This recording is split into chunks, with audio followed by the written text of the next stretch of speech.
Hello everyone, मी मोना धकाते मेकोर. काल रात्री 12:30ला झोपल्यानंतर पुन्हा सकाळी मॉर्निंगला 5 वाजता आम्ही निघालो चिमूरसाठी, कारण की इथे माझी ब्राईड होती.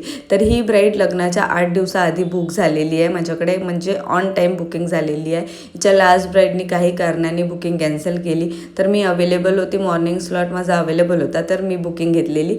तर इथे मला आधी बुकिंग होती ब्राईड आणि 3 सायडर, बट मेकअप त्यांना इतका आवडला की ऑन टाईम 4-5 क्लायंट वेळेवर वाढले. तर फर्स्ट मी ब्राईडचा मेकअप घेतला, प्राचीने हेअरस्टाईल केली. त्यानंतर मी ग्रूमच्या बहिणी यांचा मेकअप केला. 2 ते 3 बहिणी होत्या, त्यांचा मेकअप केला. हिला सजेशन हिचा नंदनीच दिलेला होता. तर हिचा फायनल लुक तुम्ही बघू शकता किती छान झालेला आहे. त्यानंतर हिच्या मम्मीकडचे 3 सायडर ऑन टाईम वाढले, त्यांचासुद्धा मी मेकअप केलेला.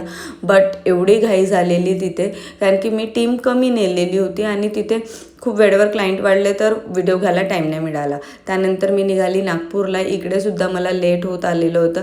आज रुपालीचा वेडिंग डे होता, लास्ट फंक्शन. तर आज तिचा आणि तिचा बहिणीचा मेकअप होता. तर तिचा खूप सुंदर डार्क पिंक कलरचा लेहंगा होता, त्यावर मी थोडीशी पिंक कलरची लिपस्टिक लावलेली आहे, कारण की ज्वेलरी कॉन्ट्रास्टमध्ये होती.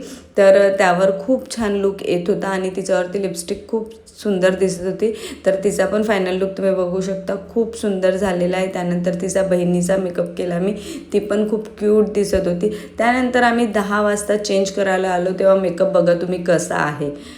5 वाजतापासून तर 5 तासानंतरचा मेकअप तुम्ही बघू शकता, किती सुंदर दिसत आहे. जसाच्या तसाच आहे. मला टचअप करायची गरज पडलीच नाही. मी फक्त तिची नऊवारी ड्रॅप करून दिली आणि हेअरस्टाईलला थोडी फिनिशिंग दिली. तर हाही तिचा सेकंड लुक, म्हणजे लास्टच लुक आहे आजचा तरीचा. तर आणि हिच्या फंक्शनचा पण खूप सुंदर दिसत होती. चला तर मग भेटूया नेक्स्ट व्लॉगमध्ये आपण. बाय.